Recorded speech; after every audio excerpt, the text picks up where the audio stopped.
Doctor आहानने आपल्या मुलाला हलवायची हिंमत केली नाही. त्याने आत येणाऱ्या डॉक्टरांचा हात धरत घाईघाईने म्हटलं, कृपया माझ्या मुलाची तपासणी करा. ठीक आहे, काळजी करू नका. डॉक्टरने मान हलवली आणि मुलाची तपासणी सुरू केली. तपासणी पूर्ण झाल्यावर आहानने विचारलं, डॉक्टर, माझा मुलगा कसा आहे? डॉक्टरांचा आधी तणावग्रस्त चेहरा आता हलका झाला. त्याने खोल श्वास घेत सांगितलं, काही गंभीर नाही, फक्त त्याला रुग्णालयात नेऊन उपचार करायचे आहेत. जीवावर बेतणार नाही. हे ऐकताच आहानने पुन्हा विचारलं, माझ्या मुलाला नेमकं काय झालं आहे? तीव्र हालचालीमुळे झालेला न्यूमोथोरॅक्स. हा आहान थबकला. थोड्याच वेळापूर्वी ती मुलगी अन्वी असं सांगत होती, हेच झालं होतं. तो अन्वीच्या दिशेने आश्चर्यचकित नजरेने पाहू लागला. पण त्याआधी डॉक्टर पुढे आले. सुदैवाने तुम्ही वेळेवर योग्य पद्धतीने थोरॅकोसेटेसिस केलं. फुफ्फुसामधला अडकलेला वायू बाहेर काढल्यामुळे मुलाचे प्राण वाचले. थोरॅकोसेटेसिस. बाजूला उभी असलेली सान्वी पूर्णपणे थबकली. म्हणजे खरंच अन्वीने मुलाचा जीव वाचवला. हे अशक्य होतं. गावातून आलेली ती, तिला वैद्यकीय ज्ञान कसं असणार? डॉक्टरने सान्वीच्या चेहऱ्यावरचा गोंधळ पाहून समजावलं, हे इथे छातीच्या बाजूला केलं जातं. भविष्यात अशा तातडीच्या प्रसंगात अजिबात विलंब करू नका. थेट छेद द्या. मात्र ही पद्धत फक्त टेन्शनमध्येच वापरायची असते. नंतर डॉक्टरांनी हात दाखवत नर्सला मुलाला स्ट्रेचरवर घेऊन जाण्यास सांगितलं. आहान मुलाच्या मागे धावला, पण 2 पावलं पुढे गेल्यावर थांबला. त्याने दुकानातील 2 कर्मचाऱ्यांना मुलासोबत रुग्णालयात पाठवलं आणि तो स्वतः परत दुकानात आला. त्याला त्या तरुणीचं मुलाचा जीव वाचवणाऱ्या सर्वांसमोर आभार मानायचे होते. पण इथे पाहतो तर ती कुठेच दिसत नव्हती. ती कुठे आहे? त्याने एका कर्मचाऱ्याचा हात धरून विचारलं. माझ्या मुलाचा जीव वाचवणारी ती मुलगी कुठे आहे? माहीत नाही. ती तर आत्ताच इथे होती. तिला पटकन शोधा. तिच्या उपकाराच्या बदल्यात मी हे संपूर्ण दुकान तिला भेट देणार आहे. पत्नी आजाराने गेल्यापासून मुलगाच आहानचा एकमेव संसार होता. ज्याने मुलाचा जीव वाचवला त्याने त्याचा जीव वाचवला होता. दुकान देणं त्याच्यासाठी काहीच नव्हतं. हे ऐकताच दुकानातले सर्वजण शोधायला लागले. सान्वीच्या मनात मात्र ईर्ष्या आणि हेवा दोन्ही उसळून आले.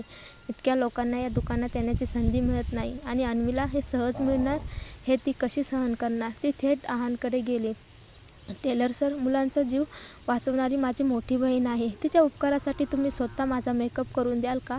मला दुपारी एका वाढदिवसाच्या मेजवानीला जायचं आहे आणि मला थोडं ग्लॅमरस लूक हवा आहे. आहानचा नजर सान्वीच्या चेहऱ्यावर थांबली.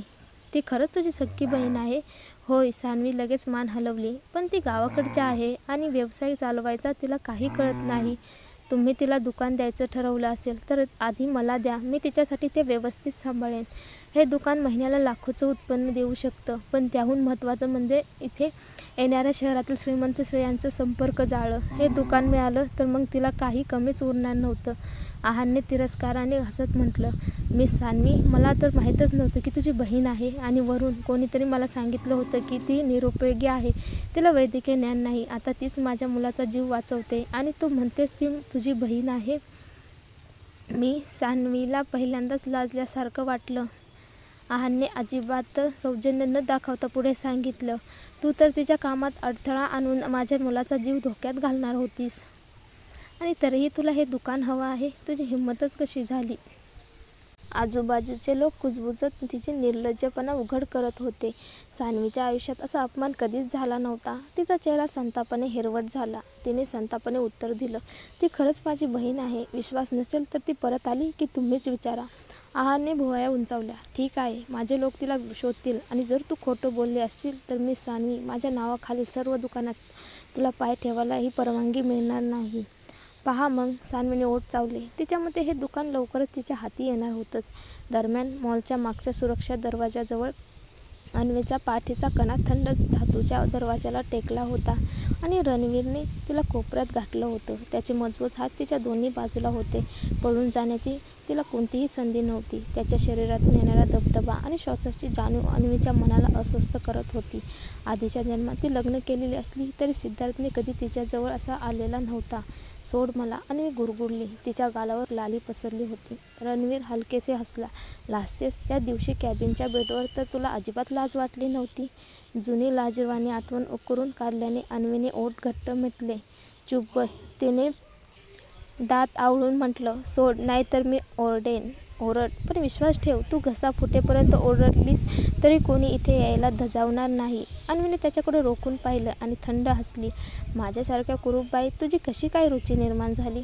चल पुढे कर. हे म्हणतच तिने त्याचा बेल्ट उघडायला सुरुवात केली. तिच्या हाताचा स्पर्श जिथे झाला रणवीरच्या घशातून एक घट्ट आवाज निघाला आणि त्याने तिला अचानक सोडून दिलं.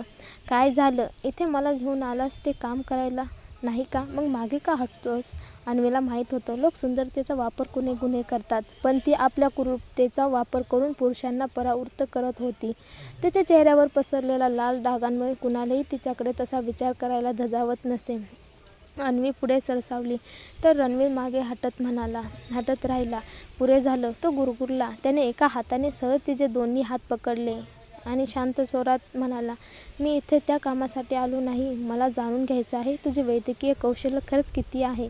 ठीक आहे, अन्वीने थेट उत्तर दिलं. माझ्या कुटुंबात एक वयोवृद्ध व्यक्ती आहे, तिला तुझी मदत हवी आहे.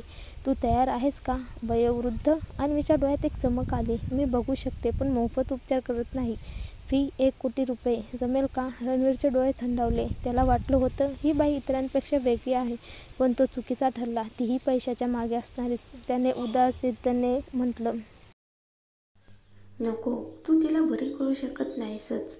त्याने एक चेक 1 कोटी रुपयाचा त्याच्या हातात टाकला. हा क्रूजवरील तुझ्या सल्ल्याचा मोबदला आहे. माझ्या वस्तू दुपारच्या मेजवानीला आण, मग हिशोब करू.